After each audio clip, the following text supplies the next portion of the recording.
What's up guys, and welcome back to another episode of Career Mode. This is episode number 109, and yes, I'm back. Yes, we are returning with another episode of Career Mode today. For those of you who have been wondering where I've been over the past 5 days, I did put a post out on YouTube on Wednesday afternoon, I think it was, but right now I'm in the process of moving, and obviously it's very time consuming, very stressful, and I just have not had the time this week to do any Career Mode episodes. So I thought I'd give myself 5 days off. We've been doing daily uploads since the series began back in October. So gave myself a few days off this week, and yeah, we're returning this weekend with the Euro 2024 group stage today.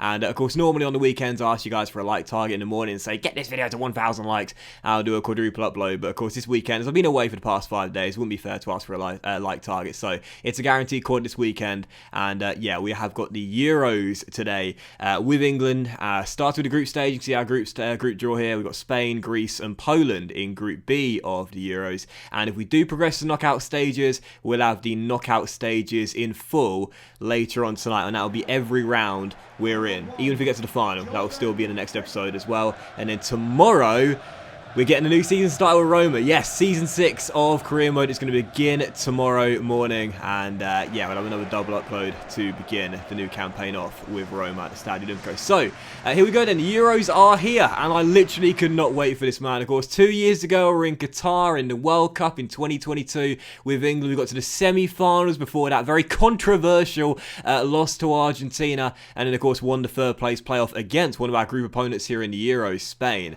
And heading into this campaign here, Ivan Toney was going to lead the line. 2 years ago, it was Harry Kane that started for us, but Toney still had a really good campaign. I think he scored 5 goals, 4 or 5 goals in the World Cup, so he'll be starting, leading the line for England. 8 minutes in to the group opener. You gotta be fucking kidding me. Ivan Toney gets taken down and he's holding his shoulder. And whilst he does run it off and continue to play out there, he's limping for the entire game. And I literally could not believe it. 8 minutes into the group opener, Ivan Toney leading the line, no Harry Kane, out with that injury, and Toney gets injured. Bloody typical, right? But still, 0-0 in the game. But 90 minutes in, golden chance for us to take the lead and score the first goal of the Euros. It wasn't Toney that would get it. It was Jadon Sancho who gave us our first goal at the European Championships. Raheem Sterling storming down left-hand side. Crazy thing is now, I think he's 29 in the game at this point now. But brilliant run by Sterling regardless down left-hand side. Fantastic cross for Sancho as well. Talk about the technique from Jadon there. Wearing the number 7 for us. First time volley, very tight angle, and squeezes it in as it kisses the near post. That's a very clever finish from Jadon. Lovely cross by Sterling as our wing wizards combined for our first goal of the European Championships, and England take the lead. So 1-0 up in this game. It was all England in the first half, really. 42 minutes in, another great chance for us to go 2 goals up here. Once again, it's Sterling crossing from the left-hand side, and Ivan should have got his first goal of the Championships. Volleys it wide the post and fails to hit the target. And it was still 1-0. Another golden chance for our number 10. Lovely bit of skill. Turns his man with a shot straight at the goalkeeper, who turns it over the bar for a corner. So leading by a goal at the break, should have been 2 or 3 out really with the chances we had. And in the second half, a golden chance for Greece to find a shock leveller, and had not been for Jordan Pickford making a flying save there, well, they would have done so. Great stop there by the Everton goalkeeper, turns behind for a corner, and that was how the game would finish. Poor second half from us, really. Didn't really create any chance at all, but in the end, the one goal we got in the first half with Jadon Sancho proved to be enough as we hung on for the 1-0 scoreline and got ourselves the 3 points on the opening group stage game. So Spain and England off to winning starts as we anticipated. As for Ivan Toney's sake, thankfully, whilst he says bad news in the email inbox there, it is just a 5-day injury for Ivan. I've always found when a player goes down and they can soldier on for the rest of the game, it's very unlikely to be anything too significant. Sometimes it can be like a broken toe or a hamstring injury and they're out for a few weeks or a couple of months, but it's never a major injury, of course, if they're able to soldier on. And I'd say probably 2 times out of 3 or maybe 3 times out of 4, if they are able to soldier on, especially if it's an upper body injury as well, like Toney was holding his shoulder there. If it's an upper body injury, it's normally going to be a sort of a day-to-day injury more than anything else. But yeah, Toney out for 5 days, which means he would miss the second group stage game as we will take on Poland here. Looking to make it 2 wins from 2 and guarantee our progress to knockout stages with a game to spare.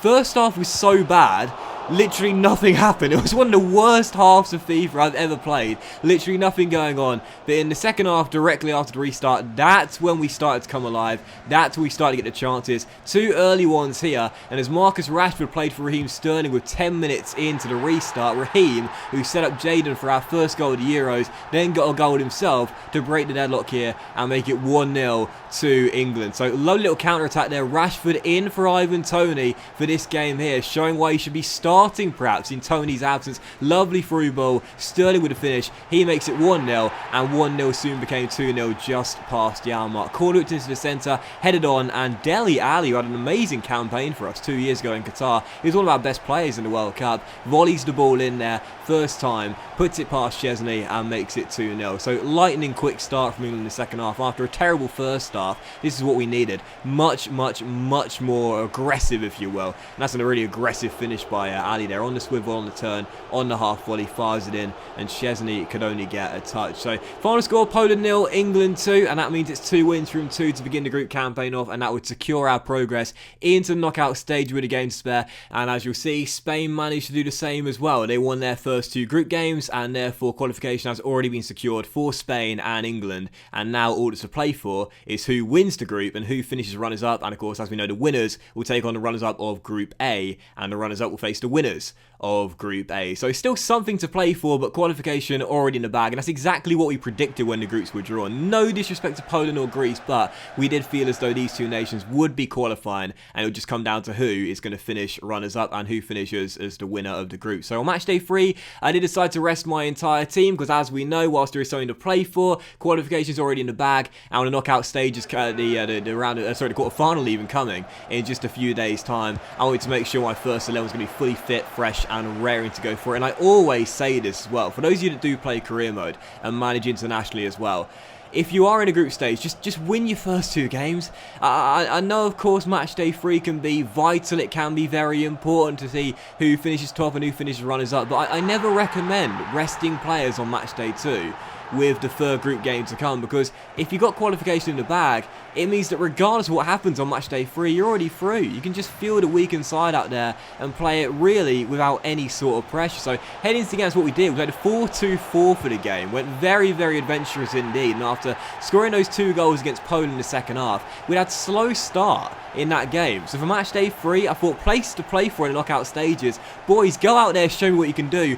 What a start. Picking a weakened side for the game against the strongest side in the group, and we were 2 goals up 30 minutes in. First Wan-Bissaka going coast to coast, and then Phil Foden picked that one out Davide, he said. Absolutely amazing strike there, buddy. Man City midfielder rifles into the top corner, and at the break, while Spain were dominating possession, we were leading by 2-0 and looking really good out there. Every time we went forward, we looked like scoring, and that continued in the second half. 10 minutes after the restart, Hudson-Odoi turns sole, looks for a bit of space, rolls it into Rashford, brilliant first touch, and bangs it in as well, as Rashford gets an assist on match day 2, a goal on match day 3, and now me as England manager, I've got to answer this question, and I've got to solve this dilemma. Who starts the quarterfinals? Because obviously we know we're going through. We knew we were going through heading to match day 3 anyway, but after Rashford scores his first goal of the campaign, to add to the assist he got on match day 2 against Poland, Tony hasn't featured since match day 1 in our win over Greece, where he failed to score, nursing that bruised shoulder injury. Should be fully fit to start the quarterfinals, but either way, hasn't scored yet. Rashford's in form.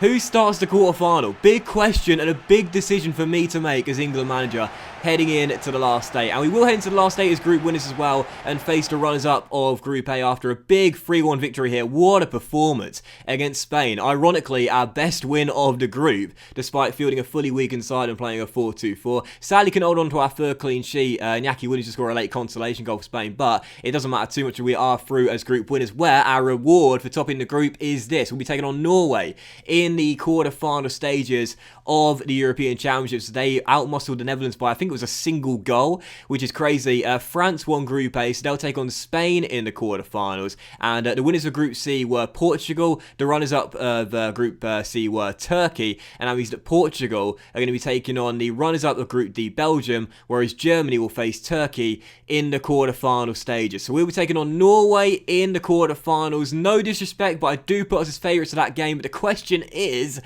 who's going to start up top?